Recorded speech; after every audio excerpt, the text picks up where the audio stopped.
Olá pessoal, tudo bem? Eu ia fazer um vídeo hoje sobre a história de Zeus, né, e relacionar isso com a psicologia, mas eu acho que faltou mais elementos ali para falar dos titãs, né, Urano e Cronos.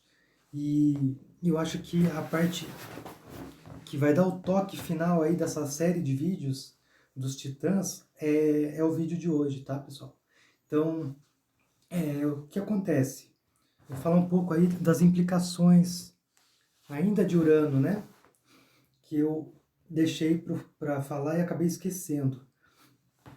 Ah, eu já falei da questão dos filhos, né? Que Urano não queria abortar, não queria que nascesse, né? E Gaia estava lá grávida e sofrendo com aquela gestação que não saía, né?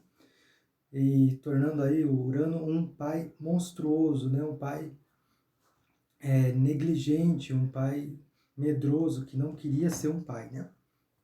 Bom, só que isso não é no sentido agora que eu vou colocar literal de ter filhos reais e com essas coisas que eu falei nos outros vídeos lá, tá, pessoal? Vamos olhar isso para um fenômeno psicológico agora.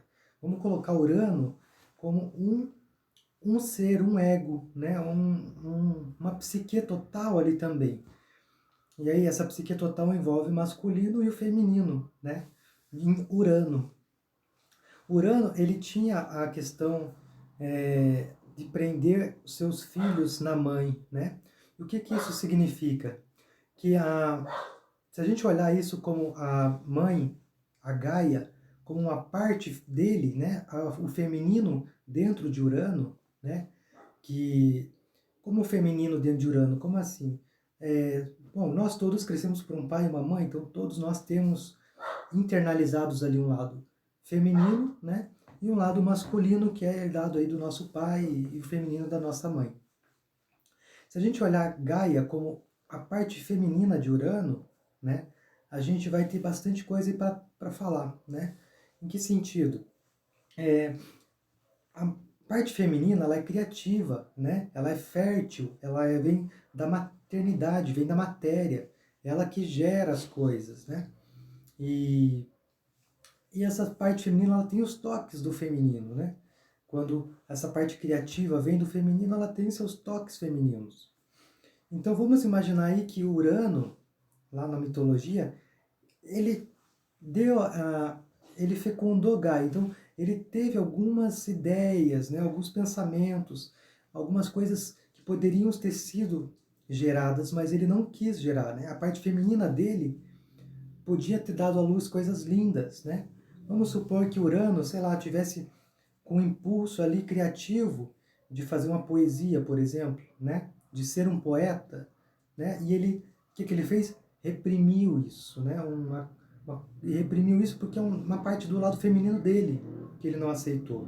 Aquelas emoções, aquele colorido que vem com a poesia, né? Colocar as coisas mais floridas ali no campo criativo, ele reprime, né? Ou pode ter sido uma música, né? Pode ter sido um conteúdo aí que veio para ele como um filho que ele poderia ter gerado ali, né? Como uma parte criativa dele mesmo. Ele pode ter abortado isso, né? A parte criativa, a parte, sei lá, ele poderia ter sido músico, né? Ou criado uma música, né? Ou ele poderia, sei lá, ter sido um artista e pintado um quadro, né? São coisas que têm elementos femininos aí muito forte, né? Dessa parte da sensibilidade, né? Do tato. E ele reprimiu, né? E aí, o que acontece? Ele não gosta dos filhos dele.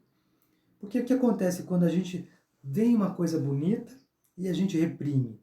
Aquela coisa que está reprimida, ela se torna um monstro, né? O que era para ser belo, bonito, estético, criando beleza no mundo, aquilo se torna um monstro dentro da gente, né? Nosso lado feminino ficou reprimido. É isso que aconteceu com Urano, ele reprimiu o seu lado feminino. E ali, na mitologia, está como Gaia ficou com os filhos dentro dela presos, ou seja, a parte feminina de Urano guardou para si todas as potencialidades e possibilidades de uma expressão criativa, né, feminina. E assim aquilo se tornou um monstro. Se tornou os hecatônquiros, aquelas bestas, né? E as coisas que estão reprimidas, que estão lá no inconsciente, lá naquela parte, na parte feminina, que é a parte feminina de Urano, que ficou inconsciente dessas criações espontâneas, esse conteúdo espontâneo que poderia sair como um filho dado à luz ali para fora, foi guardada para dentro de Gaia, né? Parte feminina de Urano ali.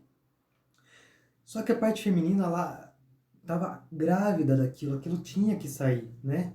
Porque se algo que a gente tem, que vem espontâneo, a gente reprime, a gente guarda, a gente não quer olhar, né? Que nem Urano fez, aquilo se torna um sintoma, né?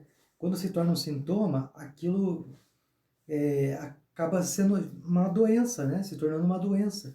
Uma doença é um apelo, olha para esse conteúdo, olha para isso que você está guardando, não é? Precisa sair. E você não pode guardar muito tempo esse lado feminino seu, porque é algo que ia para embelezar o mundo e você guardou para si, né? E é isso que aconteceu ali com Urano e Gaia como um só, né? Só que a parte feminina de Urano que sentiu ali como uma questão psicossomática mesmo, ela começou a sentir dores, aquilo estava incomodando, eu não aguento mais isso. E aí quando saiu, né, saiu na forma de tempo, saiu Cronos ali, gerou Cronos, porque nada que fica reprimido muito tempo, né, lá no inconsciente fica muito tempo lá.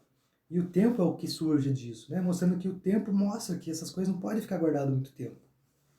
Foi na figura de Cronos que saiu, né, e ali como uma expressão destrutiva, né, quando a gente guarda as coisas bonitas dentro da gente, a espontaneidade, a criatividade, a autenticidade, todos aqueles elementos que são da nossa alma, né? A gente reprime por usar uma máscara social ou qualquer coisa do tipo, para ser aquela figura machona, né?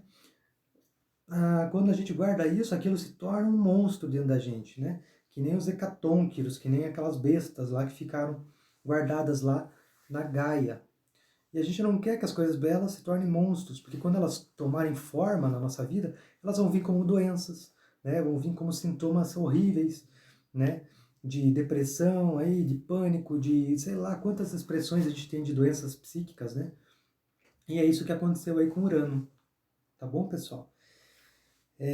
Eu queria falar dessa parte aí. E também vou aproveitar, eu vou ver se vai dar tempo de falar, que Cronos também sofreu desse mal, né? Cronos aí também olhando ele como essa figura, só que Cronos, ele reprimiu diferente quando ele foi pai, né? Ele deixou aquele conteúdo vir, surgir, mas ele não quis mostrar para o mundo, né? Ele devorou os seus filhos para ele. Aí a gente pode olhar isso como possibilidades masculinas que Cronos teve também, né? Cronos, ele devorou os seus filhos, né? Se ele devorou os seus filhos, ele não guardou na parte feminina, então ele guardou sua parte masculina, né? O que isso quer dizer? Que as possibilidades criativas masculinas ali, que seria ali uma coisa, sei lá, intelectual, né? Uma coisa ali que é de uma, sei lá, de uma realização, de uma coisa da civilização que podia melhorar o mundo no sentido masculino, uma coisa, né, de uma expressão criativa masculina, né? Que ali nesse caso era Zeus, né? Que estava sendo, que ele tinha medo de Zeus, era Hades, que era uma parte introvertida do homem, né? Que no caso era Poseidon, que eram as emoções masculinas, aquelas coisas mais fortes, né? Que vem com uma potência maior. Isso são os filhos, né? E era, né? A união, o casamento, aquelas coisas, ele poder ser um marido, né? Melhor, e Hestia, né? Que é a paz, a harmonia no lar.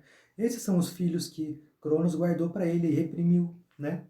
São coisas que também têm elementos aí masculinos dentro dele, né? Poseidon, Hades, Zeus, ele queria engolir tudo isso para não ser gerado, né? Na psicologia dele.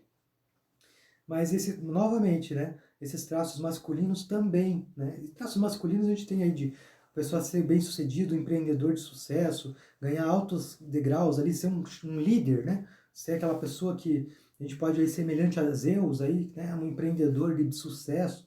Tudo isso que Cronos reprimiu, que ele não queria olhar para dentro de si, né? Então traços masculinos ali, né? De uma coisa mais com uma energia mais forte ali, uma coisa mais desbravadora, ele também guardou para si, ele devorou os seus filhos, né? E eu queria mostrar esse lado aí da parte da mitologia. E eu queria falar exatamente nesse vídeo disso, né? De Urano e Gaia como uma coisa só, a parte feminina e a parte masculina ali de Urano, né?